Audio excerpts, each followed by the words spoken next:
Hoy es un día importante en nuestro país, es una celebración y celebramos a nuestra patria.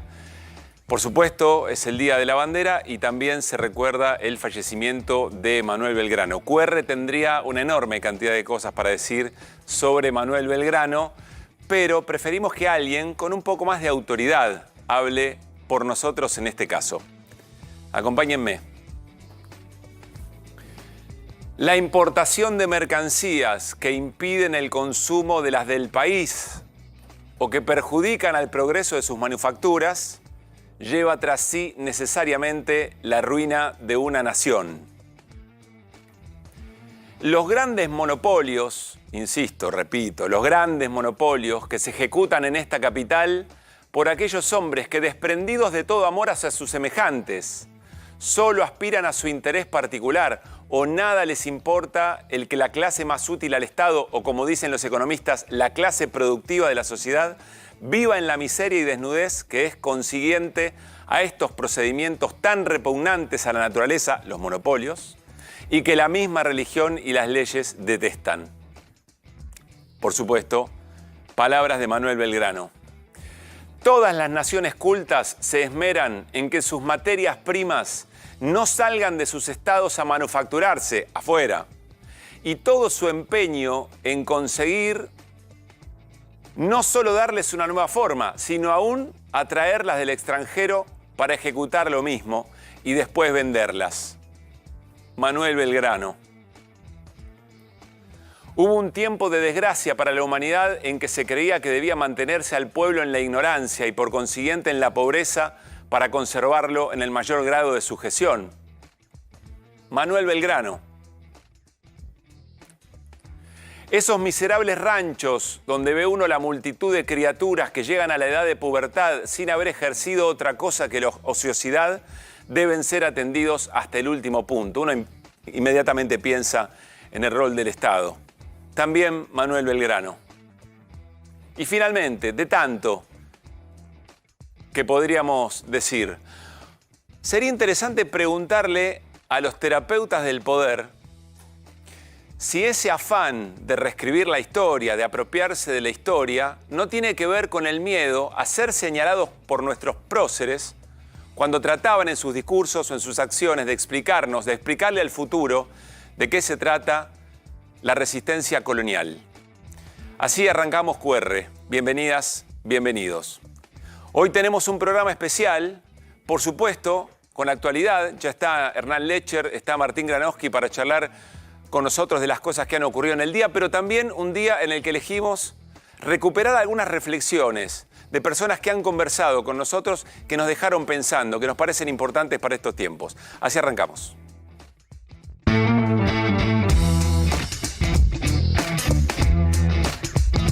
Cómo se construye política en la tensión de tener que ganar elecciones y hacer más ancha un frente electoral o una propuesta electoral y luego tratar de que eso sea leal a esa promesa a lo largo de las votaciones o del ejercicio en el Congreso. Se me ocurre que son todas cosas muy interesantes para charlar con Jorge el Turco Asís, que ya nos está esperando en el living. Mirá, antes que llegaras, compartimos algo que dijiste, cual profeta, o no sé si es de profeta o de gran conocedor de la casta, el año pasado, más o menos a esta altura, 8 de mayo del 2023, alguien te preguntó en el otro canal por el futuro político de Javier Milei, que había obtenido una elección local en Chaco muy buena. ¿Querés verlo? ¿Querés verte? A ver qué decías, dale. Sí, cómo no. Y si llega a ser Milei el presidente, no es ningún final de la democracia porque hay una estremecedora solidaridad con el que gana. Va a tener, pero funcionarios en cantidad que patrióticamente van a ir a ofrecerle sus servicios para ser ministros, embajadores, lo que sea. Es verdad. ¿Y fue? Y sí, fue así. Uno podría decir que quizá funcionarios están pensando dos veces con todo el lío que hay en el gabinete, pero que se le abrieron las puertas y ayer quedó comprobado en la votación. Sí, mira, tantas cosas se dicen de este gobierno. Yo creo que este gobierno hay una confluencia de dos vectores que son muy fuertes. Milei como fenómeno de atracción, te diría, hasta internacional, y de un gobierno casi desastroso. Un gobierno prácticamente sin gestión, que después de 6 meses, por un penal de VAR, por Victoria Villarruel, sale lo que ansiaban, lo que necesitaban. Y que ponerse a analizar qué es lo que concedieron, qué es lo que sacaron, qué sacrificaron y demás, hoy ya es tema para especialistas. Lo importante es que sacaron la primera ley y que les permite arrancar hoy con un optimismo casi desbordante. Sale el vocero y dice, hermosa mañana, como si fuera Francella cuando gana Racing. Y eso se nota porque con la aprobación en general de la ley por el penal de VAR pateado por Victoria Villarruel, la Cayetana, como la llamo yo, ¿no? Por Álvarez de Toledo. Eso viene con la noticia de la extensión del plazo del vencimiento del SWAT chino. La baja de la inflación, baja del riesgo país, todos los valores se le empiezan a acomodar. Es como si de pronto la suerte decide acompañar a los Milei. ¿Es solo suerte? Ahora voy a lo de los Milei. ¿Pero es solo suerte? La suerte es como si la suerte de pronto dice, vamos a acompañar a estos muchachos. Como para que no tengan en todo caso más excusas. Porque hasta ahora, con la reticencia en aprobarle la ley, les brindabas la excusa perfecta. La casta maléfica no le aprueba la ley, no le da las herramientas que prefiere tener y que quiere le daba sentido a la narrativa del amigo enemigo, digamos. Ahora vas a tener un problema. Milei también va a tener un problema, un desafío, porque ahora tiene la herramienta que pidió. Es como los directores técnicos cuando los jugadores de fútbol maléficos le tiran la pelota como para ver cómo patea. ¿Entendés? Ahora tiene que patear. Ahora tenés las herramientas que querías, las sacaste, aparte, digamos, ajustado, demasiado ajustadamente, con votos, algunos que pueden ser sospechosos, pero ya está. Eso ahora directamente es otra cuestión. Anecdótico. Ahora ya es una anécdota. Ahora, recién decíamos, viene de una semana o de 15 días muy complicados, muy difíciles. Terribles. Y de repente tiene en un día que se alinean los planetas, práctica política mediante. Por supuesto. Del orden de la vieja política, de la nueva política, lo que vos quieras. Para mí fundamental fue el cambio de gabinete, el cambio del jefe de gabinete, el cambio de premier, digamos, o vulgarmente ministro coordinador. Ya casi parece una cuestión del pasado, no nos acordamos de Nicolás Posse. Sí, pero el cambio cierto. de Posse por Francos cambió, te diría, la imagen del gobierno. Ahora, para mí, sinceramente, casi te diría, me parece bien que le hayan aprobado la herramienta que pedía. Porque no tiene más excusa, no tiene más pretexto, porque lo votaron. Y si lo votó el 55%, tiene todo su derecho a decir, bueno, quiero gobernar de esta forma. Aparte, ¿cómo llegó él contra la casta? Milei, no sé si te lo dije la vez anterior que hablamos, Milei animó una campaña electoral que no existía, donde nadie tenía absolutamente nada para decir. De pronto te aparece un loco con patillas, con un pelo desordenado, que grita, que se enoja, que culpa a la política. Es, hasta te diría, excesivo en sus reacciones, en su temperamento. Pero la gente votó eso. Los 56% que votaron ya en la segunda vuelta, lo votaron a él. Por eso. Por eso. Y lo votaron yo saqué una nota, no sé si vos me lees, que se llama Otro pícaro del siglo de oro español. Porque en realidad, Milei, que no es tonto, ni está chapita, no tiene nada que ver con la locura, Milei, para sintetizarte, fue un producto del peronismo, financiado en gran parte por el peronismo, con sus estructuras cerradas por la capacidad que tienen los peronistas de mojar la media luna. Todo para dividir a la oposición de aquel momento. El objetivo era la fragilización de Juntos por el Cambio, que se preparaba ya, yo digo que tenía los cubiertos, la servilleta, para suceder.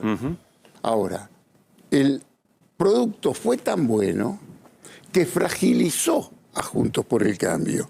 Lo que no previeron los inventores, los estimuladores, es que este muchacho era un gran pícaro que después de dejar a Patricia Bullrich fuera del balotaje, él, que era en ese momento la representación del poder, porque era él el que tenía que competir con Sergio Massa, da el salto, va a verlo al jefe político del espacio que fragilizó, hace el pacto de Acasuso y avanza contra el peronismo. La parábola fue espectacular. Desde el punto de vista político fue inapelable y perfecta. Por eso decir, ni es chapita, ni es un improvisado, por lo menos en ese aspecto. Ahí hubo una racionalidad. Yo lo conozco, yo lo entrevisté. Claro. Yo tuve en este mismo canal un ciclo que se llamó Emergencia Intelectual, que lo hacía con Berenstein, que en ese momento Bernstein, por problemas personales, una vez por mes se iba a Estados Unidos. Y en la Argentina tenés mucha gente para entrevistar, no tenés tipos para dialogar. Y yo no tenía ganas de hacer entrevistas. Y una vez lo llevé a este muchacho, Milei, y me sorprendí el YouTube del día siguiente, claro, porque tenía más de 50.000 visualizaciones. Algo pasa con este muchacho. A ver, Jorge, todo lo que estás narrando es muy importante y va a ser muy importante cuando tengamos que contar una y otra vez cómo es que alguien que apareció en la política en muy poco tiempo consiguió 2 bancas, esas 2 bancas se convirtieron en presidente y vicepresidenta y finalmente estamos en la situación en la que estamos. Va a ser muy importante todo esto. Pero si uno piensa de aquí en adelante y si tuvieras que darle un consejo a la oposición, pensando en de qué manera Milei llega a ser quien es y cómo había actuado la oposición en ese momento, o el oficialismo o el peronismo en ese momento respecto de Milei, ¿qué dirías? ¿Qué es lo que viene a continuación siguiendo esa lógica? ¿Qué es lo que viene a continuación? No saben cómo entrarle a Milei. ¿Aún hoy? No saben cómo entrarle a Milei. El principal afectado es Mauricio Macri, porque le comieron la hacienda, lo fragilizaron, utilizó como instrumento a Patricia Bullrich para exterminar a Rodríguez Larreta. Además, corregime. Lo exterminaron a Rodríguez Larreta. Si le va bien a Milei, Macri está en otro plano. Pero si le va mal, también lo por supuesto, si le va mal las ideas de Macri, porque ¿qué es lo que le fascina a Macri de Milei? Yo tenía que haber hecho esto. Los radicales, los coalicionistas cívicos no me dejaron, me hablaban de gradualismo, yo tenía que haber hecho como este chico. Macri pagaría, incluso hasta por hablar a veces como Milei, ¿entendés? Sí. El problema principal lo tiene Macri, pero la doctora tampoco sabe cómo entrarle, porque a la doctora, intuyo, puede ser una interpretación inexacta o mala, intuyo que algunas cosas de Milei, algunas reacciones de Milei, le pueden llegar a seducir. Cuando se pelea con los periodistas y les dicen sobrados, cuando a cualquier medio de comunicación, Clarín o quien sea, les dicen, no tienen pauta, ¿no? Pero vos sabés, Jorge, que no es lo mismo que lo diga un peronista a que lo diga alguien que viene a señalar al peronismo como orco, como lo peor que le puede haber pasado a la Argentina. Yo la verdad no estoy tan seguro de eso. No estoy tan seguro de eso porque no intuyo, creo que lo sé. Milei soporta más a los peronistas que a los radicales.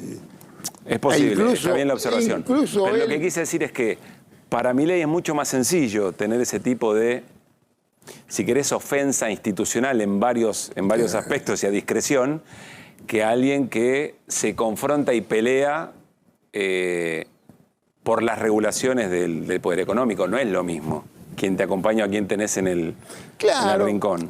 Pero si es lo que tiene que ver con los medios de comunicación, este muchacho es el que mejor entendió la cultura del TikTok, del streaming, toda esta cosa nueva que hace que vos, con 250.000 seguidores de Twitter reales y con algo para decir, hay que arreglar también con vos. Todos los lobbies que quieren influir en los medios de comunicación ya no la tienen tan fácil. Ya no tenés que arreglar con Clarín, La Nación, Radio Mitre. Hoy cualquiera te hace un agujero. ¿Entendés? Porque ahora cambió el universo de la comunicación. El que lo entendió fue este muchacho. Ahora, yo, por ejemplo, yo te lo puedo interpretar a Milei. Lo que no puedo yo es apoyar lo que hace Milei. Incluso acá me genera un problema por mi identidad política, porque muchos me identifican a mí con el menemismo. Pero el menemismo fue un fenómeno del peronismo. Cualquiera que quiera interpretar al menemismo separado de las estructuras emocionales y populares del peronismo, golpea la puerta equivocada. Los menemistas que están absolutamente apasionados con Milei son los que menos vinculación popular y espiritual e ideológica tenían con lo que fue el peronismo. A ver, Jorge, muchas preguntas de mis compañeros y compañeras. Sí, por supuesto. Me quedo enganchado con que todavía no se lo entiende a Milei. Quiero hacerte esta última antes de abrir a... Yo creo que lo entiendo, Yo creo que lo entiendo. No, te preguntaba por las oposiciones. Las oposiciones. Por la política, que todavía no entiende. Mi oposición a Milei no tiene nada que ver con la ética. Es absolutamente estética. ¿Estética? Estética. Yo no puedo, con mi historia política, apoyar a una bestialidad de extremísima derecha que tiene un proyecto político de sociedad que no es la que me interesa. ¿Por qué eso es estético? Porque eso es político, no estético. No, pero es una cuestión hasta estética. Salir a bancar las ideas de Milei, las peleas de Milei. ¿Qué es lo que yo siento con Milei? Siento una sensación de provisoriedad. De pronto empieza a acompañarlo la suerte y a lo mejor esa sensación de... provisoriedad se disipa, pero todavía yo tengo esa sensación de provisoriedad. Me parece que este muchacho, la apuesta que tiene es no solamente imperfecta, sino que puede ser equivocada. Cree que su debilidad parlamentaria la puede subsanar el año próximo con las elecciones y que va a mantener de pronto toda esa popularidad que tiene hoy y puede llegar a multiplicar su cantidad de legisladores, te diría que es probable, es una buena apuesta, pero por conocer los sujetos me parece altamente improbable. Martín. Turco, ¿cómo estás? ¿Cómo te va, viejo? Bien. ¿Qué decís? Se cumplen, un gusto verte. Igualmente. Se cumplen unos cuantos años, 50 de una novela tuya, Los Reventados, que pintaba un suceso el año anterior, que era la Vuelta de Perón a Ezeiza, y Los Reventados, no te voy a contar a vos la novela, ni le voy a contar a la gente que la lea directamente, es muy buena. ¿Qué novela harías ahora? ¿O ya empezaste una novela con esta época y cómo se llama? No, la novela de esta época está, te diría, en gestación. No estoy escribiendo, no escribo ninguna novela sobre esta época. Cuando vos me citás Los Reventados, estamos hablando de hace 50 años, ¿sabes? Y 50 años, te diría que yo tenía otra existencia. Una existencia que, por supuesto, la rescato, pero era otro mundo. Todos ustedes, los que tenemos más o menos un pasado, por supuesto que nos atormentaban cuestiones que hoy tal vez nos parecen menores. Teníamos la utopía revolucionaria en la cabeza, la certeza de la revolución socialista, tantas cosas, y tantas cosas que me preocupaban y me atormentaban, que tenía que ver con la cuestión profunda del intelectual culposo. Bueno, perdona que te interrumpa, yo voy a volver a tu novela. Hay una cuestión en Los Reventados que no era intelectual, digo, lo que vos pintás era vendedores en Ezeiza, ¿no es cierto? Por supuesto. Vos pintás pueblo ahí, y pintás pueblo ni siquiera militante, pueblo mirando a los militantes. ¿Hoy cómo observás eso mismo? Bueno, hoy es un poquito más difícil y más complejo. 50 años atrás no había redes sociales, no existía ni siquiera el fax, costaba tener un teléfono, era prácticamente otro universo. Vos hablas de una novela que es el libro que yo escribí en estado de gracia. Estado de gracia porque, te cuento, yo estaba absolutamente encandilado con Buenos Aires. Descubría Buenos Aires. Yo era un muchacho que venía de Avellaneda y ahora en ese momento vivía por el 11 en un departamentito, tenía 20 y pico de años y estaba con unos vagos que querían hacer un negoción con el regreso de Perón a Ezeiza.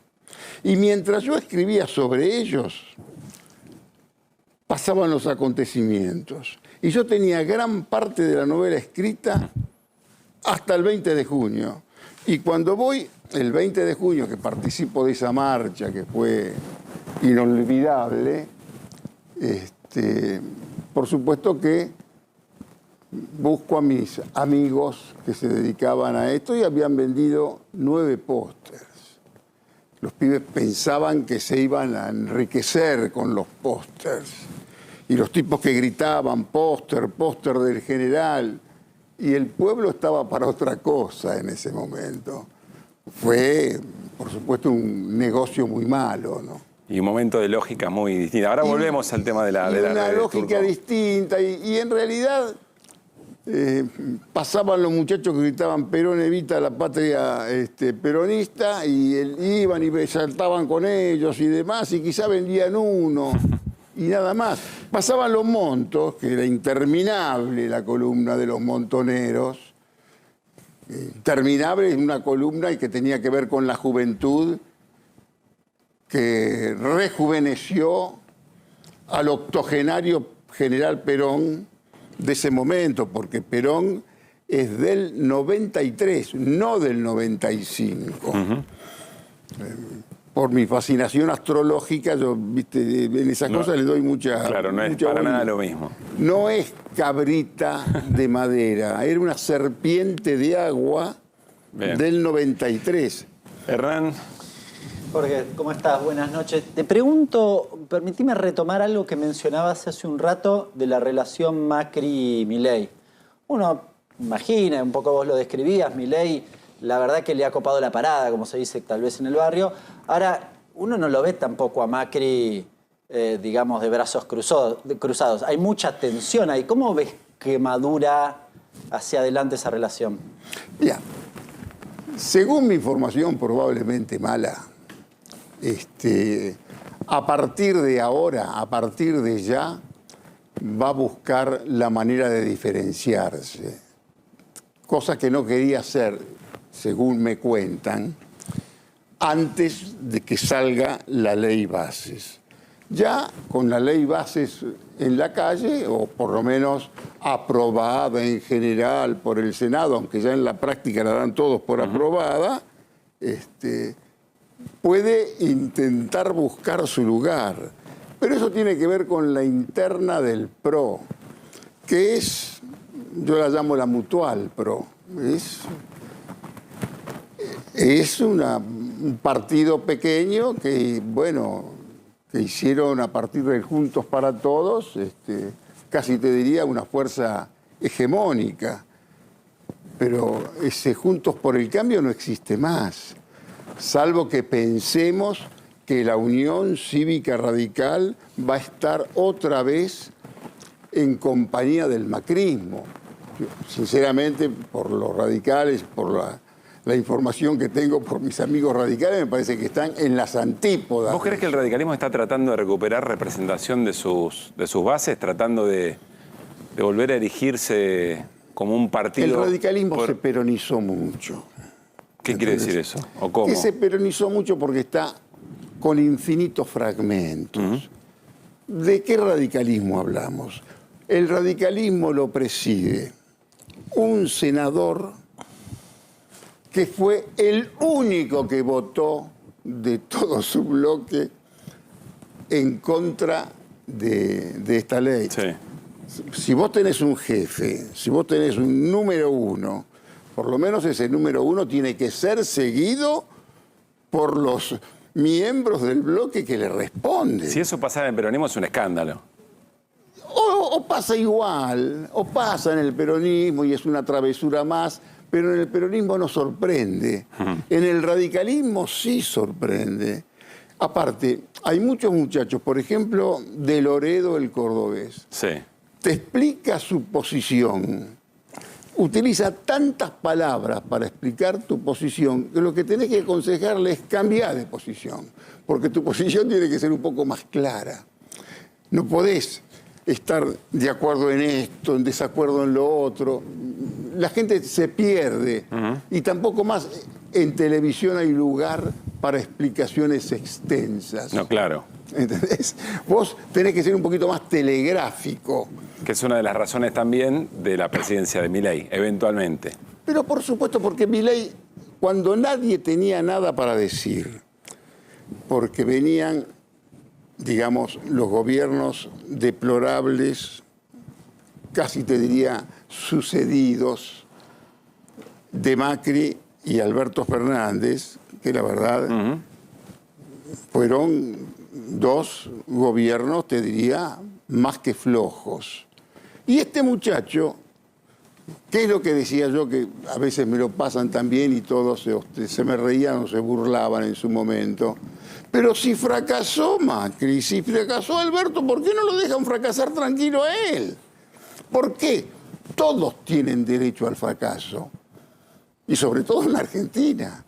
No podés señalar a alguien por su fracaso, cuando acá todo invariablemente terminó mal. Irina. Jorge, buenas noches. ¿Cómo te va, Irina? Muy bien. Ayer a la noche, en realidad, la oficina del presidente saca un comunicado diciendo que había un intento de golpe de Estado en las calles por la protesta frente al Congreso. Hoy insiste con esto y además intenta acusar a la gente que se estaba manifestando y que está detenida de delitos gravísimos, entre ellos agravantes por terrorismo. ¿Cómo ves esto? ¿Qué lectura haces? ¿Qué trascendencia le das? Mira, los documentos del gobierno son bastante flojos. Ya ayer, cuando decían grupos terroristas que quisieron hacer un golpe de Estado, es un disparate. De acuerdo a mi formación probablemente mala, hubo alguna gente de izquierda con ganas de armar alboroto. Pero también, como suele suceder, sobre todo los malos pensados lo sostienen, pudieron existir elementos enviados simplemente para agitar y justificar así la represión indiscriminada que se registró ayer, ¿no es cierto? Por supuesto, no te lo puedo demostrar, pero hoy he visto algún documento de un muchacho con todo un aspecto de militante perfecto que directamente entraba hacia donde estaban todos los policías y era bien recibido, eran indicados. Lo de ayer, por supuesto que Patricia Bullrich, la montonera del bien, es quizás la ministra indicada porque conoce bien el universo de la izquierda y el universo de la militancia. Y el universo de la militancia, ella por supuesto que lo conoce de su época militante. Claro que también hizo una parábola y ahora verdaderamente es un cuadro político de la derecha y casi te diría, casi principal cuadro libertario hoy, Patricia Bullrich. Ahora, su interna la tiene con Mauricio Macri. Fer. Sí, ¿qué tal, Asís? ¿Cómo le va? ¿Cómo andas?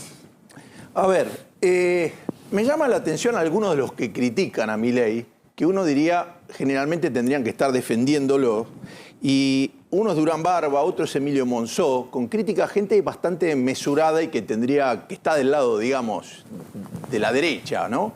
Y esencialmente me llamó la atención la crítica de Rosendo Fraga. Rosendo Fraga diciendo el gobierno tiene que tener cuidado porque el conflicto social es como un resorte, acumula y en algún momento salta y nadie sabe bien qué fue lo que pasó. Si miramos que pasaron 6 meses y tuvimos 2 paros de la CGT, la marcha del 24 muy masiva, tuvimos una defensa del movimiento universitario que salió la gente a la calle, y lo de ayer estaba la policía ahí, que era una cantidad de policías enorme, que no sé si se puede movilizar todos los días. Digo, en algún momento, como Milei no le presta tanta atención al día a día de la gente, ¿no puede eso salir para cualquier lado? ¿No está cerca de pasar a la vez de que tienen este momentito de suerte y que ahora se calmaron los mercados y podría haber un veranito? ¿Esto no está siempre ahí detrás de la puerta?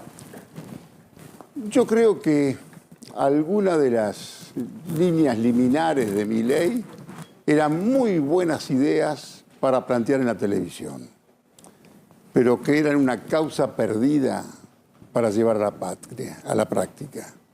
Te hablo del Ministerio de Capital Humano. La creencia que una ministra sin una gran experiencia política podía encargarse de desarrollo social, trabajo, educación, cultura y por poco también salud, es, la verdad, aparte de un buen lucimiento en la televisión de su argumento, era un fracaso anticipado. Eso, qué sé yo, así lo pusieras a Carlos Corach, así pusieras un ministro con una experiencia fascinante, podía resolver, vos me decís, trabajo, 2 paros generales. La relación con el mundo del trabajo es atroz. Educación, vos viste lo que fue la marcha por la educación pública. Esa te diría que fue, me parece, la primer bala de teflón que le entró al proyecto de Milei y creo que se dieron cuenta de eso. Después el resto de lo que dice Fraga es verdad. Puede salir para cualquier lado. Por ahora yo no creo. Como tampoco creo en aquellos que hacen contabilidad con los diputados y los senadores porque prácticamente deliran con la posibilidad de una asamblea legislativa. Y la asamblea legislativa no es una obstinación de lobistas, es un estado de la sociedad.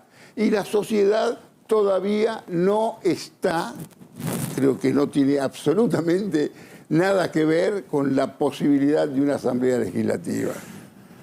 Jorge, la última, pero dame por lo menos una línea en el tiempo que nos queda. Vuelvo al comienzo. Hiciste un señalamiento, agarraste un resaltador y dijiste los hermanos Milei, el gobierno de los hermanos Milei. Sí. ¿Cómo está ese vínculo? ¿Qué lees en ese vínculo en términos políticos? Mira, si vos lo querés lastimar a Milei, apartale a la hermana. En la práctica acá no tenés que hacer ningún golpe de Estado, absolutamente nada. Si vos querés desequilibrar al presidente, tenés que hacer un operativo y sacarla 3 días a la hermana. Él tiene un gran nivel de identificación y dependencia con la hermana.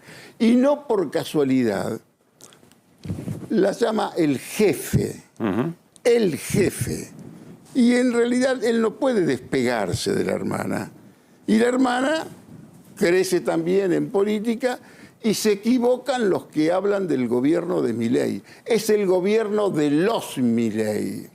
Son los Milei los que ayer tuvieron suerte y empezaron con alguna buena noticia. Es un gobierno que te diría, en la práctica, y esto ya es información, acá hay un trío de poder, que es el psiquiátrico, Milei. Así lo llamás, siempre. La pastelera del tarot, que es Karina, y el Jaimito. El Jaimito, que es Santiago Caputo.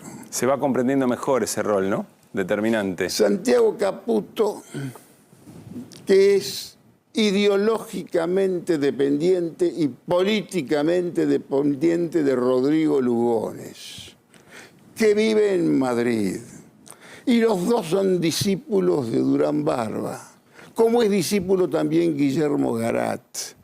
Y esto ya es entrar en la interna que tiene que ver con el mileísmo, que tiene razón Mauricio Macri cuando dijo, es Milei, la hermana y las redes sociales, no hay nada más. Bueno, está también este muchacho que es una estratega y que es un chico que tiene 38, 39 años, que lo acompaña, que creció mucho políticamente en el último tiempo, que hoy, por supuesto, ya maneja hasta la AFI. Y bueno, y esto es para especialistas del poder, hermano. Jorge, gracias por haber venido. La pasé muy bien, como siempre.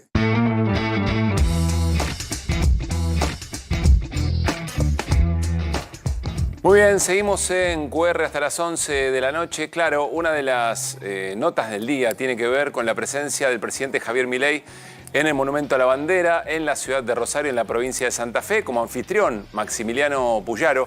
Ahora nos vamos a detener en la convocatoria del presidente para el Pacto de Mayo en julio, pero primero tenía que darle la bienvenida el propio gobernador radical, militante radical. Y entre otras cosas dijo esto. Señor presidente, mire a este país, mire al interior productivo, que nos faltan obras de infraestructura para desarrollarnos y para poder desplegar todo el potencial que tiene nuestro país. Pero también necesitamos que nuestros jóvenes estén en las universidades para unir el conocimiento con el sistema productivo. Y por supuesto que necesitamos equilibrio fiscal y desde las provincias estamos acompañando el esfuerzo que hace el gobierno nacional. Pero también necesitamos desarrollo económico, crecimiento y unificar nuestro sistema educativo con nuestro sistema productivo. Necesitamos federalismo. Bien, Hernán, Martín, varias cosas hay para decir de la escena, ¿no? Después, si quieren, nos metemos en cuánta gente había, las características del acto. Pero el gobernador de Santa Fe, evidentemente, está obligado a representar sus intereses, al mismo tiempo mantener algún tipo de equilibrio con Milei. Santa Fe está parada. Hernán supongo que tiene más datos que yo de eso, pero Santa Fe, por lo que yo tengo, está parada productivamente. Sí. Digo, Santa Fe, Córdoba, provincia de Buenos Aires son las tres provincias productivas más fuertes del país. Santa Fe además tiene una metalmecánica fuerte, tiene una industria, tiene una agroindustria poderosa. Eso está muerto. Más el problema de Villa Constitución, donde ya se anunció una suspensión de 3 semanas. Sí. Son un montón de temas que Puyaro no puede ignorar. Asindar, claro. Exactamente. Que Puyaro no puede ignorar.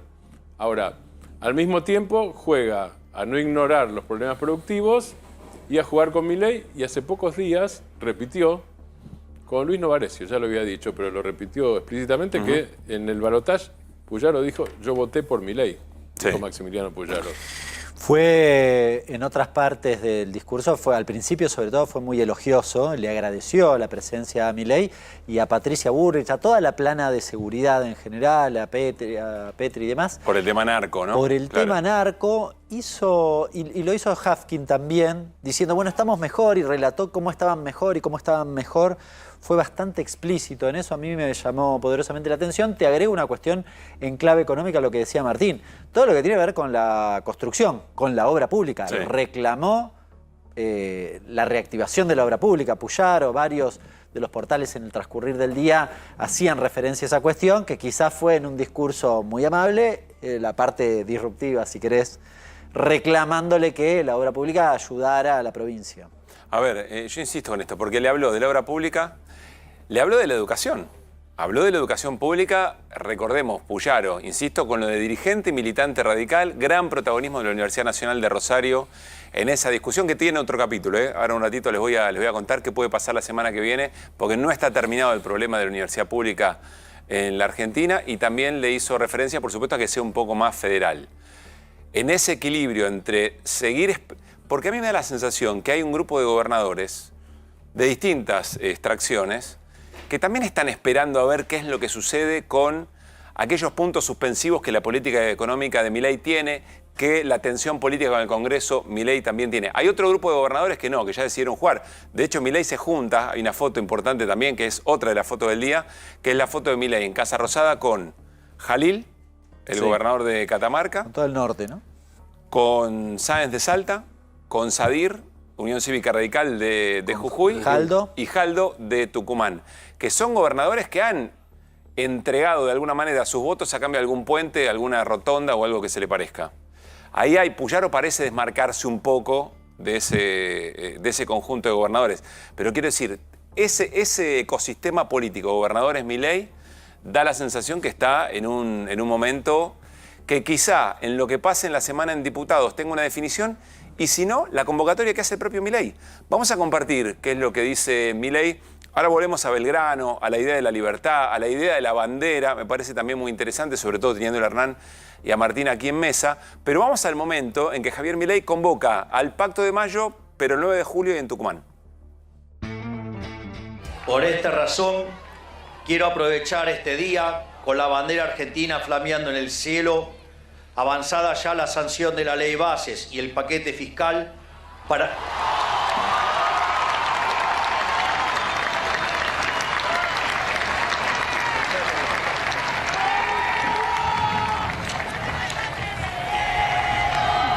Quiero aprovechar para convocar a todas las autoridades políticas, los gobernadores de las provincias argentinas, los dirigentes de los principales partidos políticos, los expresidentes de la Nación, los miembros de la Honorable Corte Suprema de Justicia, los empresarios, los trabajadores y por supuesto a toda la ciudadanía argentina a que nos encontremos la noche del próximo 9 de julio en Tucumán para firmar el Pacto de Mayo y finalmente empecemos juntos a dar vuelta a la página de nuestra historia.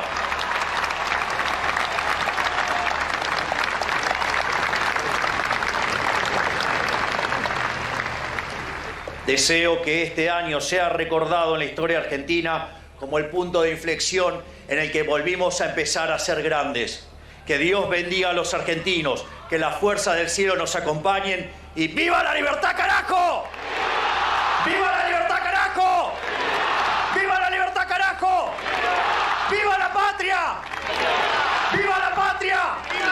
¡Viva la patria! Muchas gracias.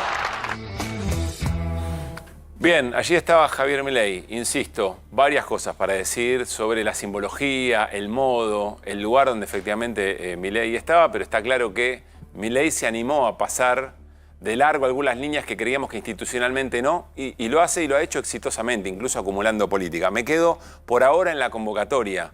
Es una convocatoria a Tucumán.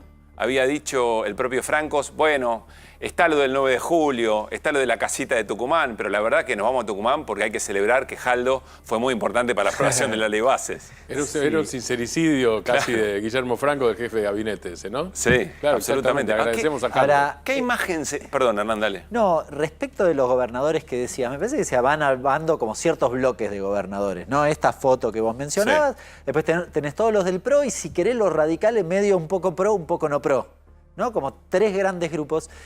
Que acá hay que preguntarse, ¿qué parte de esa especie de, como digamos, el 9 de julio, ¿se pueden juntar todos esos gobernadores y firmar el pacto que parecía tan difícil? Sí. Bueno, ¿qué parte de la responsabilidad tiene el actual jefe de gabinete, ex ministro del Interior y ahora con las dos funciones? ¿Y qué parte tiene que ver con haber, digamos, ajustado la billetera de buena parte de los gobernadores que les significó la cercanía con Milei? Sí. En el medio, una cuestión central. Ganancias. Los gobernadores y Milei son un poquitito socios, te diría, salvo algún gobernador en particular, pero son un poquitito socios en el sentido de que les interesa para mejorar sus ingresos fiscales sí. la imposición nuevamente de ganancias de la cuarta categoría porque es coparticipable. Claro. Hay que recordar esto, con lo cual ahí están un poquitito interesados en avanzar juntos. Y la otra cosa es el tema de las encuestas, ¿no? Me parece. O sea, unas ganancias, sí. como decía Hernán recién, y otras encuestas. Encuestas no se vota. A ver, las encuestas existen. Algunos gobernadores le tienen más miedo a las encuestas y otros menos. Digo, Yarlora piensa en privado cosas muy parecidas a las que piensa Puyaro. No las dice. Sí. Porque cuando empezó a decirlas, las encuestas le empezaron a dar mal porque la mayoría de los cordobeses había votado como la mayoría de los santafesinos, pero en Córdoba en un porcentaje mayor, a Milei. Entonces, ¿el miedo cuál es? Lo que pasó con el intendente de Rosario hoy. A ver si me chiflan todavía. Claro. Esa es una parte física, digamos, en un acto. Pero a ver si me chiflan es a ver si dejan de estar conmigo y el año que viene, legislativas del 2025, me va mal en las de medio término. ¿Vos decís que lo que Hapkin paga hoy también es su posicionamiento respecto de lo nacional? Hay que ver qué parte de Rosario estaba ahí, porque cuando uno observa la foto desde un dron, la foto aérea... Había poca gente. La verdad que no había tanta gente. No había poca gente. Yo no sé qué quiere decir. Por eso vuelvo, imaginémonos por un segundo el 9 de julio. Ahora ya Hernán y Martín dicen, bueno, hay que ver qué decían los gobernadores, qué grado de... Te está inventando el presidente y te está invitando en una fecha muy importante. No ir tiene un costo. Pero hay que ver cómo son las valoraciones. ¿Qué público va a ir? ¿Cuánta gente va a ir? ¿Se acuerdan Córdoba? Córdoba fue el acto, el original Pacto de Mayo, era una plaza muy restringida, por fuera del cordón perimetral que había armado la policía, mucha protesta, mucho gremio protestando. Hay que ver al 9 de julio cómo llega la situación social, la situación que tiene que ver con el empleo, por ejemplo. Sí.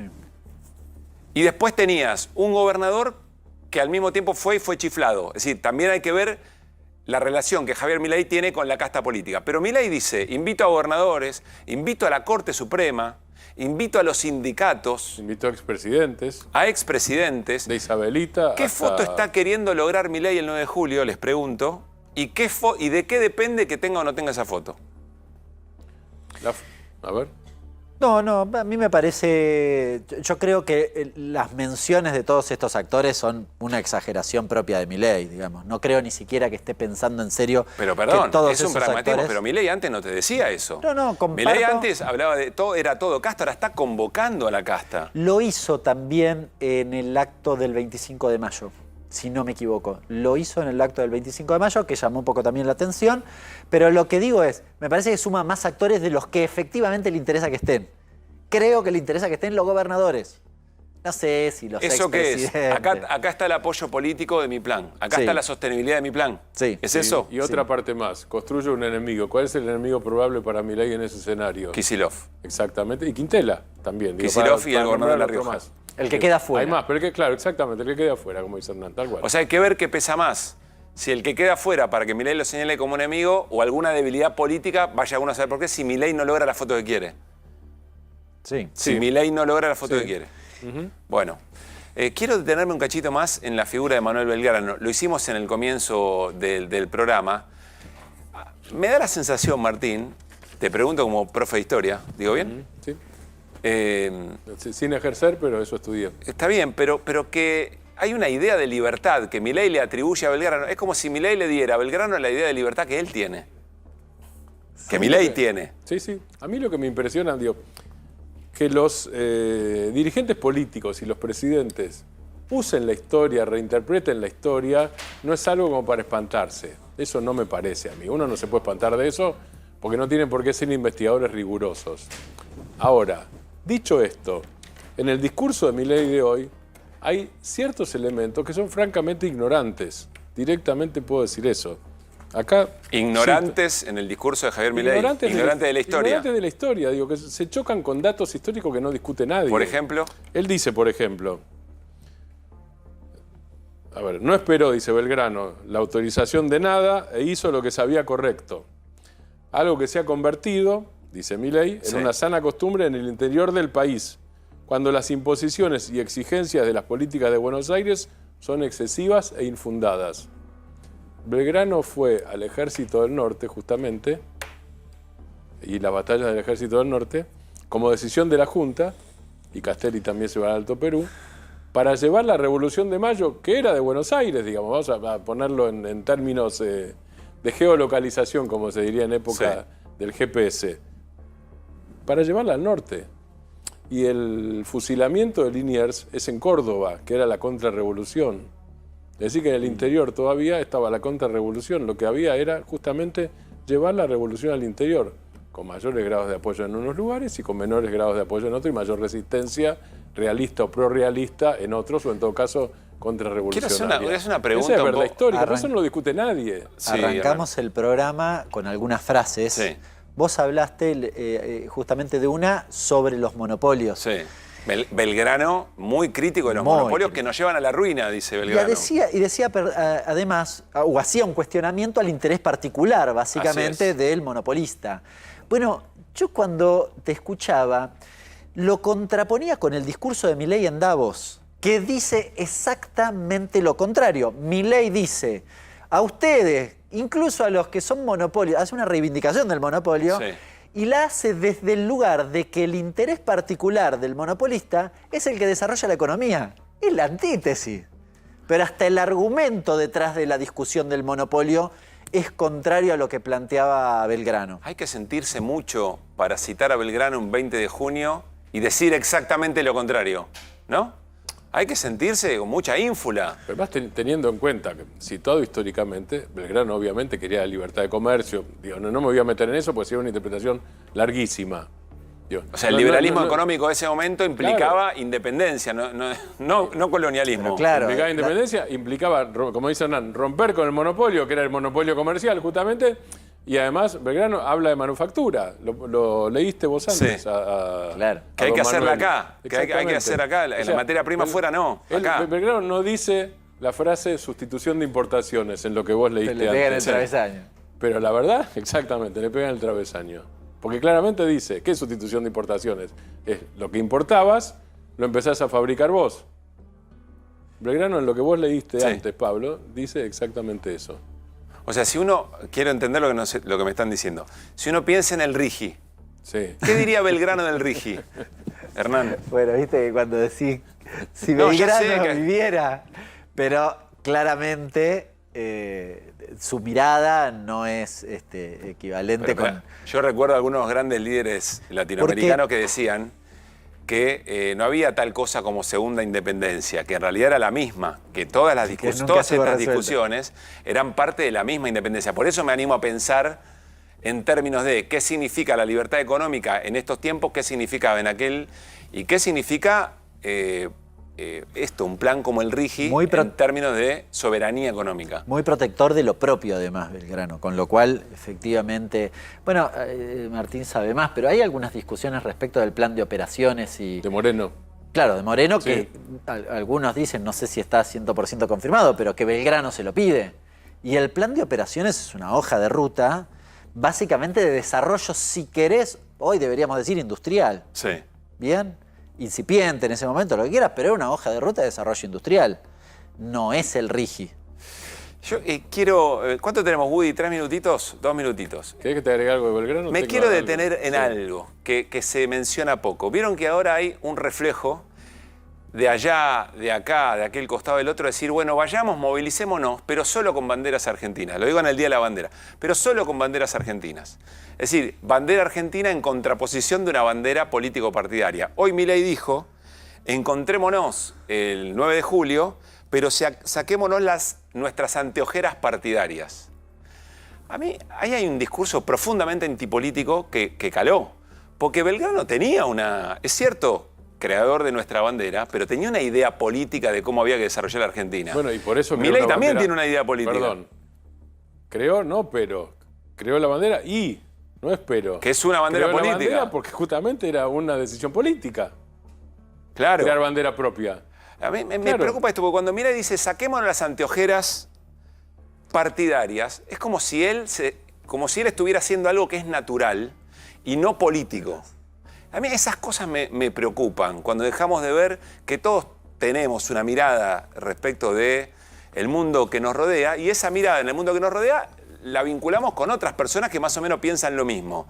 Y ahí hay una, si ustedes quieren, una tendencia política en las cosas que observamos. Pero la negación de todo eso y una convocatoria sin bandería política es dejarle el terreno de la no política a alguna mirada que efectivamente tiene determinado tipo de Esa es una parte, y intenciones. la otra es decir, yo presidente, yo Javier Milei, estoy por encima de la política y por encima de esas minucias que pertenecen a seres inferiores, que son la casta. Lo explicaste muchísimo mejor, por algo sos licenciado en Historia y uno es un simple animador de televisión. Bueno, vamos a detenernos en otro elemento interesante también del día de hoy. Nos vamos metiendo más en la coyuntura y cómo todas estas discusiones van impactando en lo cotidiano. No está Cerolini hoy, que anda siempre olfateando el entrelineado de los bonos, pero bajaron mucho los bonos, corregime, de empresas argentinas en Estados Unidos. Sí, claro. Acá en la Argentina no hubo actividad, es feriado. Sí. Así que acá cero, no se movió nada.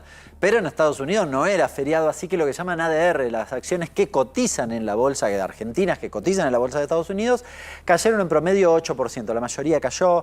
No fue un buen día para Wall Street en general, es decir, en un contexto bastante adverso. O sea, pueden ser varias razones. Sí, eso tuvo un poquitito que ver.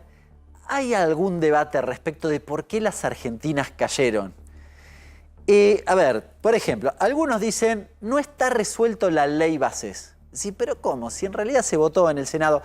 Hay una cosa importante para decir. Primero, en el valor de los bonos y las acciones está incluido la aprobación de la ley bases. Sí. O estaba incluido. ¿Se entiende?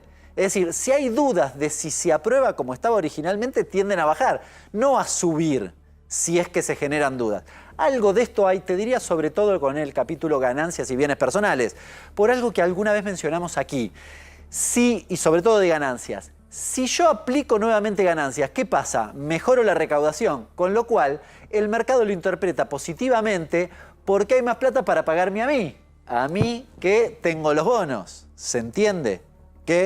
Con lo cual, ese ruidito que tiene que ver con lo no aprobado de la ley bases puede haber generado algo de esto. Algunos Hernán, ¿eso es presión para diputados?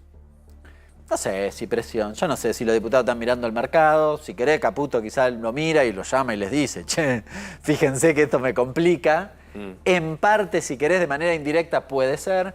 Yo me inclino por pensar más que todavía hay un signo de interrogación respecto de cuál es el plan de Milei sobre todo hacia adelante. Algunos decían, no, la discusión con el fondo. El fondo le tiró casi todos centros. Sí. Lo que pasa es que lo que dijo el fondo un poco modifica el comportamiento de lo que puede hacer el plan futuro del gobierno de Milei. A ver, lo que decís es, hay certeza de los mercados, de las empresas que eventualmente quieren invertir, che, acá está por pasar, tiene que pasar algo, exacto, pero no sabemos qué. Exacto, tiene que pasar algo y no sabemos qué. El tipo de cambio o el Crawling Peg al 2% no resiste. Sí. ¿Pero qué viene? ¿Vas a devaluar? El gobierno dice que no, da la impresión que no, el fondo no dice nada de la apreciación cambiaria. ¿Qué pasa? ¿Qué pasa? Si se presiona para alguna acción del gobierno, no necesariamente para alguna en particular, más allá del sector agropecuario demandando mejor dólar. Te diría que hay algo de incertidumbre respecto de qué es lo que pueda pasar. Bien. ¿Qué pasa? Muy fue a precio. Y no se sabe, porque vos decís, che, pero ad eternum, 2 meses más no pueden sostener esto. Pero ¿y si el fondo les da dólares? No me gustan las frases en inglés para explicar lo que nos pasa a nosotros, pero ayer le preguntábamos a Roberto Kachanowski sobre qué están esperando inversores eventualmente, y dice wait and see, ¿no? Esperar y ver, a ver cuál es. Es muy norteamericana esa frase, ¿eh? Sí. De la política y de los empresarios. Yo te diría que el fondo igual arrancó wait and see al principio del año. Sí. Y ahora está más friendly. Ok. Bueno, a ver, dos cositas más del día. Javier Milei partió rumbo a Europa otra vez. Es interesante ver, creo que lo vamos a hacer en estos días, los destinos, el mapa de destinos de Javier Milei. ¿Por qué lo digo? Porque en el día en que recordó y evocó a Manuel Belgrano, revolucionario, americanista. Bueno, Javier Milei, salvo una escala en El Salvador, no tocó país hermano. Sigo. Va a Europa, 3 escalas, España, Alemania, República Checa, sobre todo para recibir premios, lo que Pablo Ibáñez llama estimular la marca Milei. Poco marca Argentina, mucha marca Milei en los premios que va a recibir. Hay una reunión con Ayuso, la intendenta de Madrid, del PP, muy de derecha, a veces más parecida de Vox que del Partido Popular. Y luego había una reunión con Scholz, el canciller alemán. Me parece que eso está, bueno, ahí hay un está tema raro. Hay un tema interesante. Sí, La reunión con Scholz no se hace, confirmado. ¿sí? Hasta ahora, salvo Sí. que cambien los alemanes. ¿Cuál es la No explicación se hace de eso? por pedido de Pedro Sánchez. Por pedido Hasta de- ahora la explicación es que es por pedido de Pedro Sánchez. Los dos son socialdemócratas. Claro. Me ofendió a mí. No No lo recibas. no le des la derecha. La derecha sí, pero no Sí. le des la derecha. No seas amable con Milei. Ahora, hay otra cosa interesante. Sí. De España. Después hay para hablar mucho del viaje español. A España, digo. Pero hay una cosa interesante. ¿Se acuerdan cuando el rey de España, que era Juan Carlos en ese momento, lo frenó a Hugo Chávez porque lo criticaba a José María Aznar? Sí, claro. Que era del Partido Popular, de la derecha. Sí. En realidad el rey era más cercano al socialismo que al PP, el rey Juan Carlos. Este rey hizo lo mismo. Este rey, Felipe, el hijo de Juan Carlos, no lo recibe a Milei por las críticas a Pedro Sánchez, porque finalmente es el Estado español. El jefe de Estado es el rey, el jefe del gobierno es Pedro Vamos a Sánchez. seguir sobre esto, no solamente hoy, sino también en los próximos programas. Todas las voces en QR. Hace un ratito repasábamos aquello que nos había dejado Jorge Asís. Estuvo en estos días Ricardo López Murphy, diputado nacional de Hacemos Coalición Federal, una mirada liberal. Dejó también algunas definiciones sobre la política económica de Milei. No se pierdan el intercambio de ideas entre Ricardo López Murphy y Hernán Lecher alrededor de la recuperación de YPF a continuación.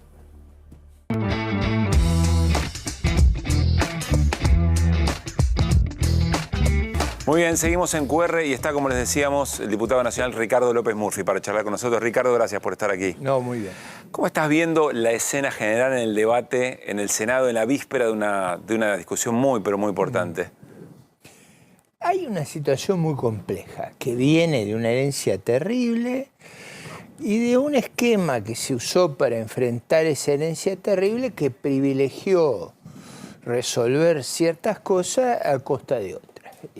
Por ejemplo, yo creo que el núcleo de la acción del gobierno estuvo, que era muy difícil evitarlo, en capear el problema externo. O sea, cuando ellos asumen tenían más o menos 20.000 millones entre reservas negativas, futuros y LEDIV, y tenían 35.000 millones de crecimiento de la deuda de proveedores. Nadie sabía cómo se arreglaba eso. Ahí se hizo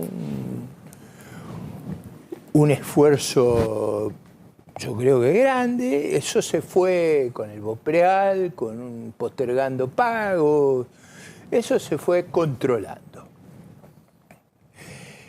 En el otro lado, el programa, creo yo, por problema de diseño, gestó una gran recesión y una dificultad muy severa en términos, me parece a mí, de encontrar una salida, una recuperación rápida.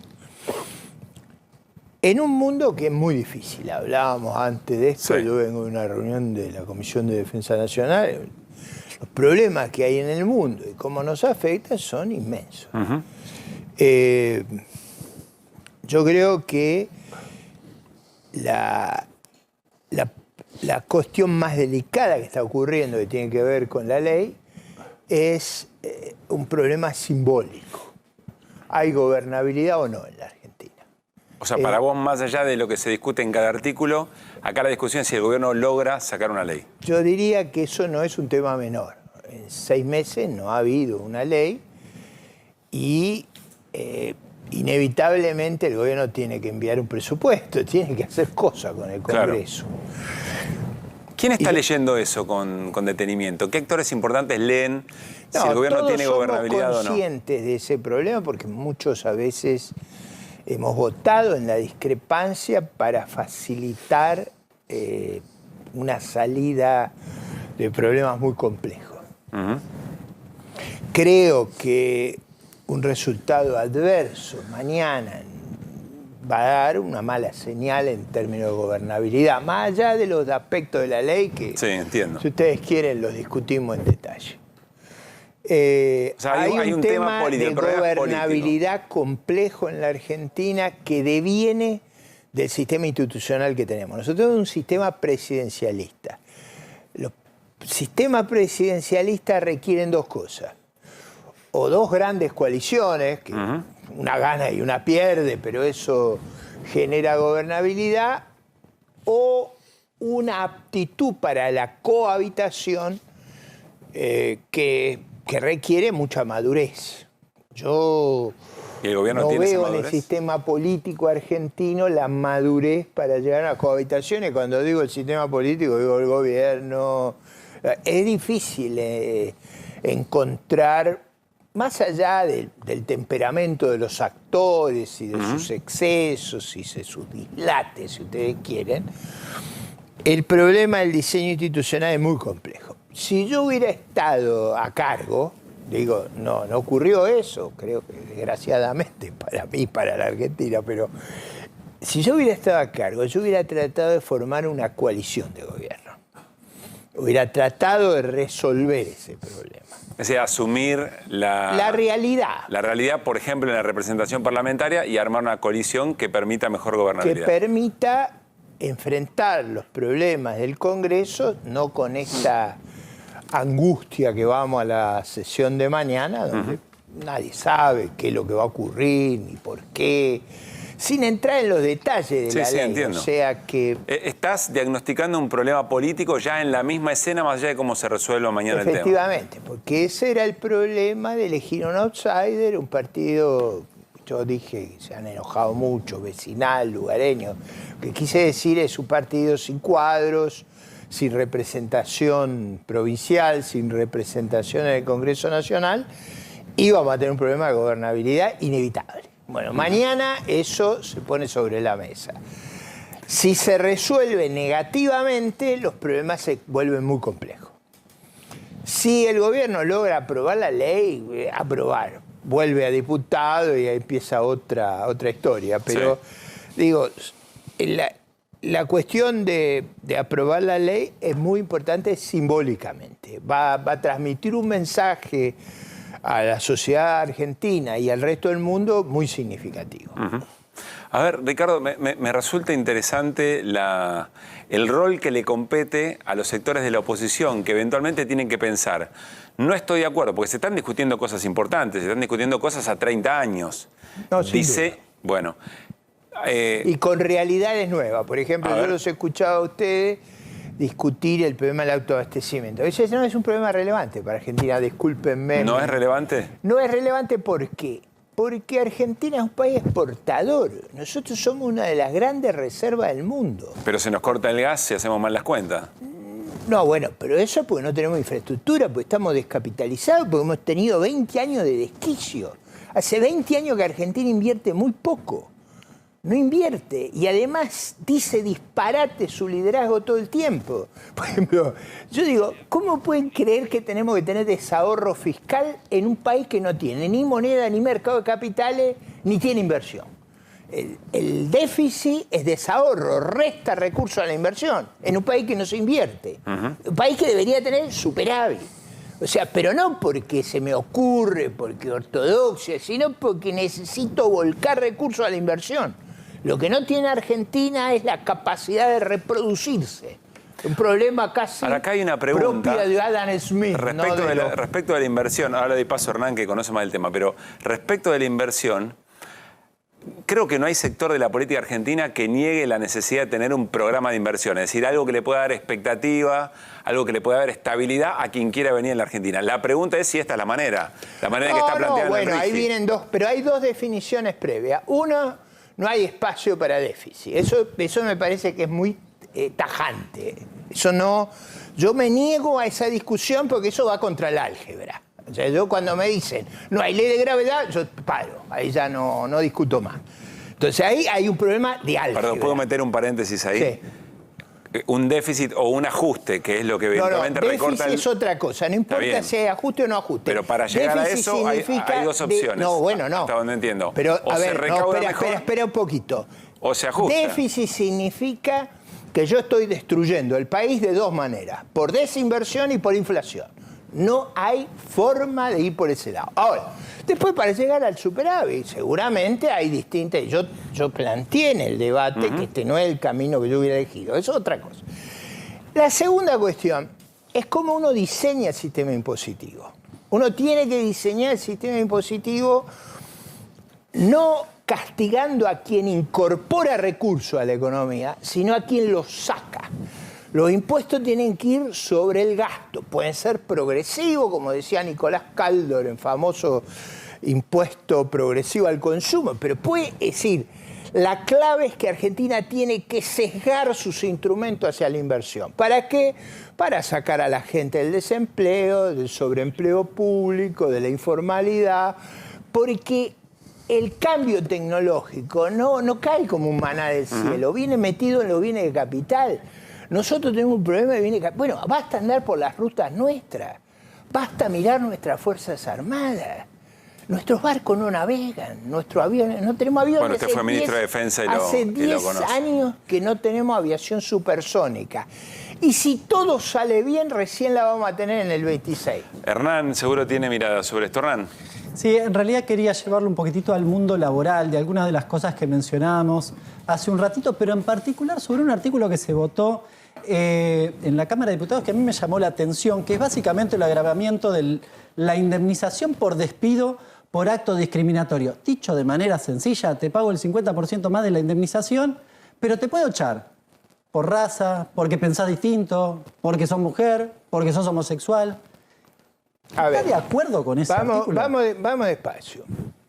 Nosotros teníamos un sistema que hizo que tengamos un quinto de las pymes que tiene España con la misma población. Este primer problema. Y que tengamos un nivel de informalidad terrible. ¿A qué se debe eso? Yo digo a dos cosas. A regulaciones laborales y antiempleo, sobre todo para las pymes, y a impuestos exagerados sobre la mano de obra. ¿A dónde había que ir? Hace varios años atrás, cuando yo comencé mi gestión en el Congreso, lancé un artículo sobre el cual está basado buena parte de lo de la ley bases, que era, de ahora en más, busquemos tres cosas. Alarguemos el periodo de prueba, quitemos las multas y castigos, bajemos los impuestos al nuevo empleo, hagamos que las pymes tengan una oportunidad de emplear sin el gran temor a los juicios laborales. Pero López Murphy, permítanme resumirle, porque le pregunté otra cosa. Yo le pregunté si está de acuerdo, porque a mí me da la impresión que este artículo le habilita la persecución. Si yo soy judío, me echan por judío. Y no me vuelven a contratar, porque la norma establece eso, y esto se votó en diputado. ¿Usted está de acuerdo? Bueno, creo que sí, porque lo votó. Vamos por parte. Pero no es un problema de la pyme, Vamos por parte. Una relación laboral entre pymes y empleados requiere que uno pueda tener libertad de cesar el contrato. Usted está diciendo que está bien echar porque, por ejemplo, una persona judía... No me cambie lo que digo. Pero es lo que dice el artículo. No, pero escúcheme una cosa. Usted me cambia lo que yo digo. Yo digo, una relación laboral para que yo emplee requiere que yo pueda cesar el contrato si me deja de ser conveniente. Hay países donde no hay indemnización por desempleo. En Argentina, con todas las reformas, volvemos a la indemnización laboral que había cuando yo era joven, que era un mes de remuneración por año de empleo. Pero entiendo que son varias variables lo que Hernán dice. Concretamente, si alguien es despedido por discriminación, por una discriminación manifiesta y comprobada. Usted? Supongamos que bueno, hoy se comprueba. Vamos a suponer que yo no estoy satisfecho con su performance laboral. O no estoy satisfecho con el empleo que usted me está dando. Yo tengo que tener la libertad de hacer esa separación. Pero eso está bien, pero digo, supongamos usted tiene que yo me considero despedido porque no le gusta la manera que pienso en términos políticos. Supónganse, voy a la justicia laboral me da la razón. Hoy lo que dice la ley es, no se puede despedir por discriminación ideológica. ¿Cómo prueba que es por eso? Bueno, esa es otra discusión. Bueno, no, pero que eso da lugar podría dar lugar a enorme arbitrariedad. Pero correría el riesgo de que sea un despido por discriminación. Yo digo, la cuestión crucial es que haya... En Estados Unidos, usted desemplea sin indemnización. Digo, estamos con unas reglas que son... Son países distintos, ¿no? No, bueno, pero no es menor. Usted compite con eso. Usted compite con la reforma laboral brasileña. Usted compite con las reglas chilenas. Pero ahí hay un dato interesante. Alguna razón nosotros tenemos tanta informalidad, crecemos tan poco. Le pido la razón y tenemos sobre otra pymes. realidad. A ver cómo lo entiende usted. Los momentos de mejor empleabilidad fueron con más leyes protectivas de derecho laboral en la Argentina. No, fueron en momentos donde los precios internacionales de Argentina fueron buenos. Lo que quiere decir entonces que una pyme contrata o no contrata en función de cómo está la economía, no necesariamente. No, pero escúcheme una cosa, es como si yo le dijera, todo lo demás constante, si usted recibe $2 millones, ¿va a estar mejor que si no lo recibe? Claro, pero es una cosa obvia. No, eso es trivial. Lo que tenemos que ver es sin eso, sin circunstancias favorables, lo podría poner más complejo técnicamente, pero déjeme seguir con una explicación sencilla. La variable que yo estoy midiendo es todo lo demás constante. ¿Qué pasa si cambio la regulación laboral en un sentido pro empleo y si cambio la imposición laboral en un sentido que no es idea mía, es de la OIT? La OIT decía, baje los impuestos al trabajo y suba los impuestos contaminantes, suba los impuestos a los combustibles líquidos. Esa idea es una idea mundial. ¿Por qué? Porque la contaminación bueno, el presidente no está de acuerdo, pero en general hay un consenso a nivel mundial que el consumo de hidrocarburos líquidos es un problema. Le doy la palabra a Martín, pero escuché algo muy interesante. El presidente Milei es el más ambientalista de todos, porque bajó tanto la actividad económica que hay menos producción de dióxido de carbono. No, pero de nuevo, usted tiene que ver. Es un chiste. Ya lo sé, pero sin cambiar la actividad económica. Yo entiendo el punto. Que si, Después, por ejemplo, sigue la discusión, nosotros Ricardo, tenemos un problema no la enorme. vamos a andar acá, pero hasta las asociaciones pymes plantean que tiene que estar mejor la situación laboral para generar más empleo. Si las pymes no están de acuerdo con esta reforma. Pero eso como si me dijera, ¿qué le parece López Murphy si usted volviera a tener 20 años? ¿Nadaría 4.000 metros en 2 horas o lo nadaría en una? Martín. Ricardo, hablando de... hay un presidente que es el que se define como el presidente más liberal del estilo argentino y el más liberal libertario del mundo, o el único en todo caso. Y estamos hablando con un diputado liberal. Ahora... No libertario, ¿no? Liberal, por eso dije. ¿Por qué darle gobernabilidad? Yo voy a ser políticamente incorrecto, pero democrático. ¿Por qué liberar de manos a una persona que, no sé si por un tema de estilo o de fondo, llegó a llamar a otro liberal traidor y basura? Y el otro liberal era Ricardo López Murphy. Bueno, yo no contesto en general insultos, bajezas, groserías, vulgaridades, esas cosas yo no entro. Es conocido que hemos tenido un enfrentamiento donde yo estoy absolutamente seguro que tengo razón, pero digo, eso es otro problema. Venimos de tradiciones filosóficas diferentes. Yo vengo de la gran tradición liberal que se extiende desde varios siglos, pero sobre todo del manifiesto de Oxford en adelante, que bueno, es lo que construyó la Europa moderna, que es lo que construyó los países donde predomina la democracia liberal, pluralista, representativa, con división de poderes, las economías con iniciativa privada o de mercado y el respeto al proyecto de vida de otro. Nunca escuchará de mi lado ni intolerancia, ni insultos, ni agravios, ni ninguna actitud que baje la concordia. Yo si usted quiere, yo heredo la tradición de Alberdi del preámbulo, que es una tradición que invita a la unión nacional, a la paz interior, que tiene otra lógica. Ahora, el presidente simpatiza con gente que yo, por ejemplo, a mí me parece un horror que Marine Le Pen gobierne Francia. Me parece un horror que Orbán gobierne Hungría. No se me pasa por la cabeza ser partidario de Vox. Yo no tengo nada que ver con eso. Eso no tiene que ver, ni tiene que ver con la tradición de la internacional liberal. ¿Por qué ayudarlo en ese sentido? No, otra cosa es, ¿usted cree que una crisis institucional le haría bien a la Argentina? No. Yo creo que lo peor que le podría pasar a nuestra sociedad, con todos los problemas que tiene, es crear una crisis. Pero usted lo pensaría igual para Le Pen o para Orbán. Digo, si usted estuviera en Francia, levantaría... porque estamos en una situación diferente. Déjeme decir. Sí. Milei dice ser el Superman de esta línea y dice estar más a la derecha inclusive que esto que está nombrando usted. Entonces, digo, usted critica que llegue Le Pen o Orbán, pero después dice que levanta la mano por Milei, digo. No dije eso, no dije eso. Yo dije que no hay que ponerle obstáculos a la gobernabilidad, las cosas que son básicas. En muchos casos, yo hice muchas observaciones y hubo partes de la ley que yo voté en contra. Y además, libré el debate. O sea, libré el debate por las cosas que yo no coincido. Como no coincido en el cepo, en el control de cambio. Es decir, ¿cómo va a ser liberal con este control de cambio? Pero déjeme jorobar. Perdóneme una cosa, ¿y Vaca Muerta, usted lo ve como algo para adelante o ya cree que existe? Porque dijo que éramos un país exportador. Vaca Muerta se creó, no lo hizo el liberalismo, digamos, lo hizo un gobierno peronista. No. La inversión, Lo único ¿dónde que falta que ¿hay inversión o no hay el inversión en Vaca descubrimiento de la tecnología de explotar los esquistos.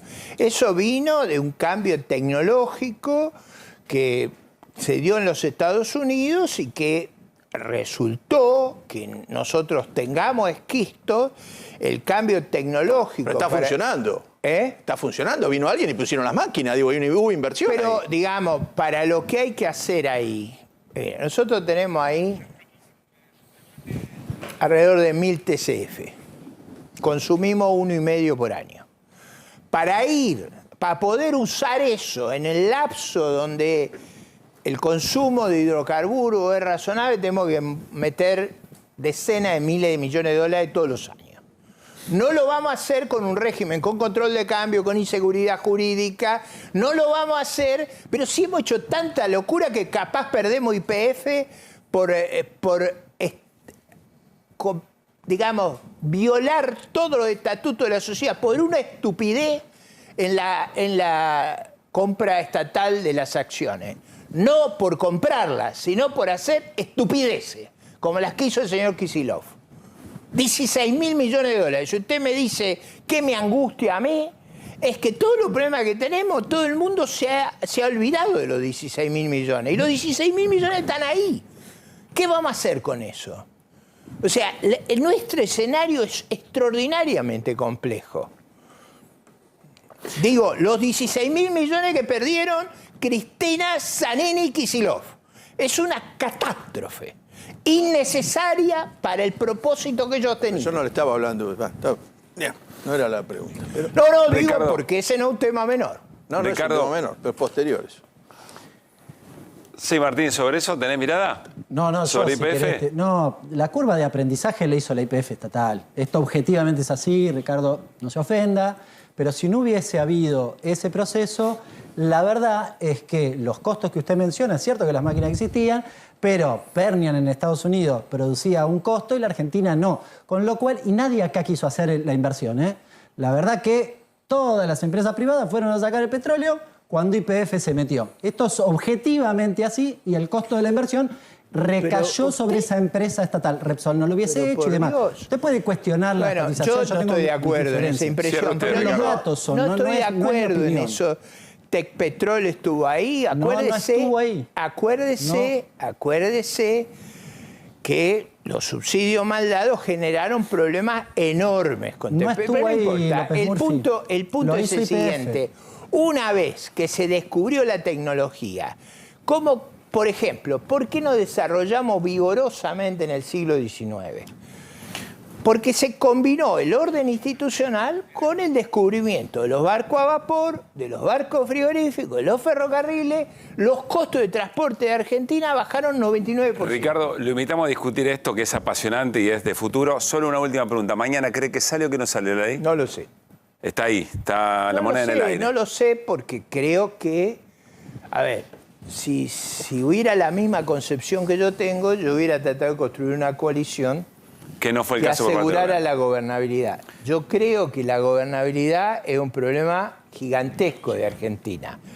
No solo en términos de leyes, es gigantesco en la lucha contra la mafia, contra el crimen organizado, es gigantesco en la pesca ilegal. Nosotros tenemos problemas muy difíciles, que son muy complejos de corregir, por ejemplo, en el régimen previsional. ¿Cómo hace una reforma previsional con esta estructura política? Sin consenso. Gracias, Ricardo, por haber venido.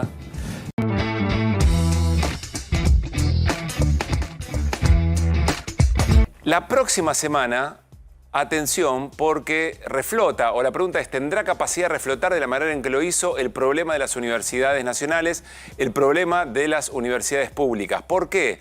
Bueno, porque se ha resuelto, o el gobierno, mejor dicho, y en francés o en latín, si ustedes quieren, reculó en chancleta con el congelamiento del presupuesto universitario para gastos operativos, pero queda algo por resolver. Que, Hernán, ¿qué significa el presupuesto general, el tema del salario docente? El 90%.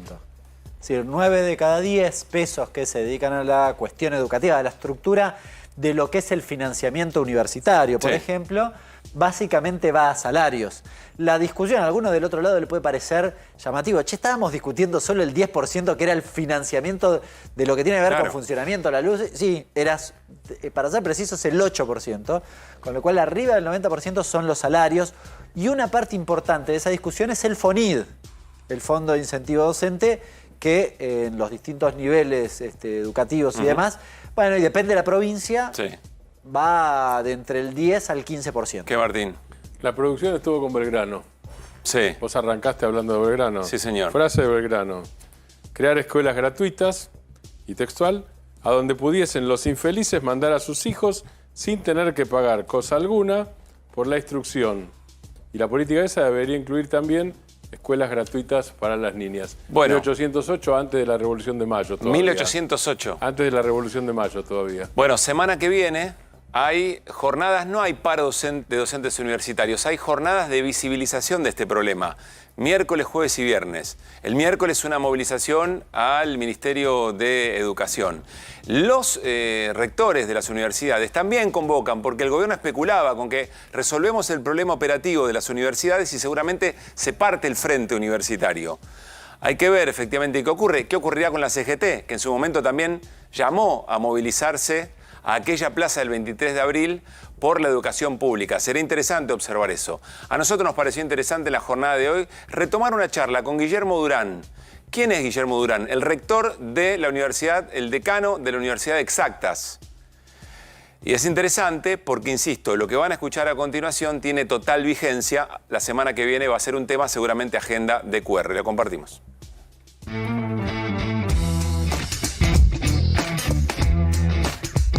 Si vienen siguiendo QR saben que nos hacemos esta pregunta, ¿de qué club somos?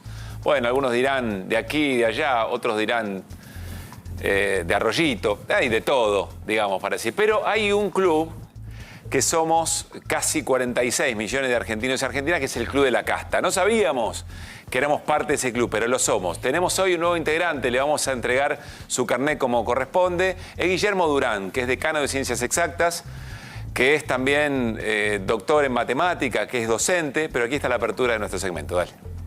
Yo hice campaña diciendo que voy a hacer el ajuste.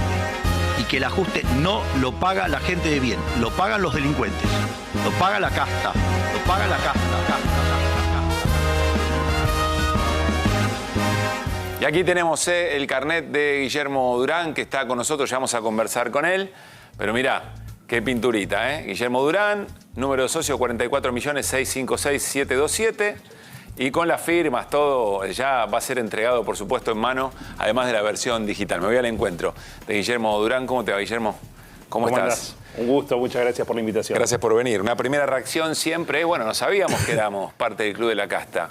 Yo pensaba que era... Como investigador del CONICET, como docente universitario. Yo como pensaba que decano. era solo de San Lorenzo, ahora me doy cuenta que además soy del Club de la Casta.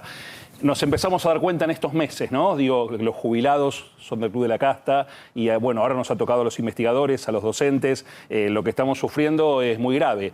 El ataque sobre la ciencia y la tecnología, sobre el sistema de universidades nacionales es muy fuerte y bueno, lo hemos expresado en todos los ámbitos que hemos podido. Ha habido una marcha multitudinaria con varios millones de personas en las distintas plazas del país, cerca de 1 millón de personas en la ciudad de Buenos Aires, pero en todas las ciudades del país hubo una gran movilización que en algún sentido le torció el brazo al gobierno, al menos con los gastos de funcionamiento de las universidades. Las universidades estamos recibiendo una recomposición de los gastos de funcionamiento acordes a la inflación, pero no pasa lo mismo con lo salarial. Sí. Lo conversábamos recién fuera de micrófono. Venimos de un paro de 48 horas. Sí, por supuesto. Los docentes universitarios y los no docentes, destaquemos a ambos sectores, hemos perdido un 30% del valor real de nuestros salarios en solo 5 meses. Yo no recuerdo desde la recuperación democrática para acá una pérdida tan brusca en tan poco tiempo. Y bueno, nada, eso hay que corregirlo rápido porque si no, no nos va a quedar gente en las universidades. Y lo que se rompe en pocos meses después puede llevar muchos años recomponerlo.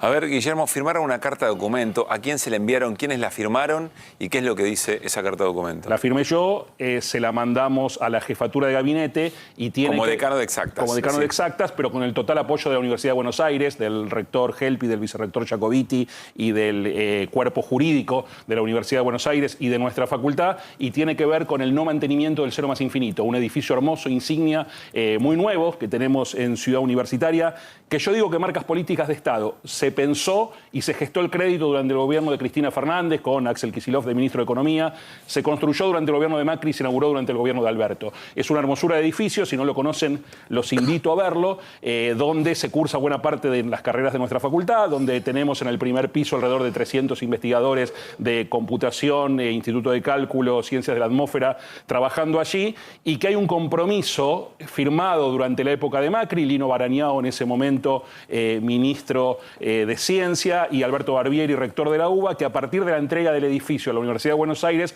por 10 años el edificio iba a ser mantenido por el gobierno nacional. Sí. El edificio se entregó en octubre del 2021, por supuesto el gobierno de Alberto Fernández honró ese compromiso y mantuvo el edificio. Cuando te hablo del mantenimiento tiene que ver con la limpieza, con la seguridad y con el mantenimiento en sí mismo. Y desde que asumió este gobierno ha discontinuado los pagos, tienen alrededor de 3 meses de deuda de no pago las empresas que están ahí en el edificio. Tienen una oferta. Las empresas que brindan servicios. Las empresas que brindan servicio. Tienen una oferta de renovarles ahora la contratación congelando los valores a octubre del año pasado, o sea, reduciéndoles a la mitad lo que cobraban. Lo que las empresas dicen es imposible que podamos sostener el servicio de esa manera, sí. Y por lo tanto han empezado a retirar gente y además están con contrato vencido. Desde enero que nos vienen diciendo que se van a abrir las licitaciones y eso no ha pasado. ¿Y qué puede pasar? ¿Cuál es lo que puede pasar es que lo que viene pasando, han empezado a retirar gente, había alrededor de 72 personas en estos 4 servicios, hoy debemos estar en un poquito más de la mitad, porque como cobran menos o no cobran, han empezado a retirar gente, tuvimos que cerrar la puerta principal del edificio, y si esto se va así, lo que nos va a forzar es a cerrar el edificio. Ahora, Guillermo, acá hay 2 elementos. Por un lado es la educación, la educación universitaria, la educación pública universitaria, sí. Y por otra parte también es ciencia y tecnología. Sí, por supuesto. Por lo que nos contás que tiene como funcionalidad. Por supuesto, en el edificio conviven el Instituto de Ciencias de la Computación, el Departamento de Computación, el Instituto de Cálculo y el Departamento de Ciencias de la Atmósfera.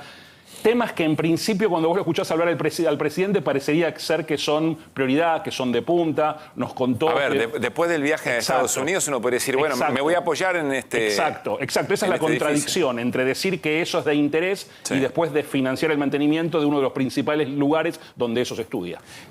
¿Se preguntan por qué? Yo me lo pregunto varias veces, no termino de tener respuestas contundentes. No es un tema económico, claramente no es un tema económico. Hoy el mantenimiento del edificio todavía habría que reajustarlo por inflación, pero cuesta algo así como 50 millones de pesos al mes. En lo que es un presupuesto nacional, eso no es tanta plata. Yo creo que es más un tema cultural, una decisión de atacar fundamentalmente todo lo público, todo lo estatal. Bueno, lo dijo el presidente hoy, ¿no? Digo, estoy acá para destruir al Estado. Cuando marca que quiere destruir al Estado, quiere destruir también a la educación pública, a la universidad pública, al sistema de ciencia y tecnología. Yo creo que tiene más que ver con eso que con una cuestión de bajar costos.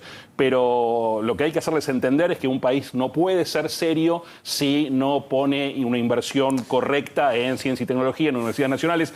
Se la pasan hablando de Estados Unidos e Israel. Lo que invierten esos países en estos temas es monstruoso. Bueno, ojalá los copiaran y los imitaran.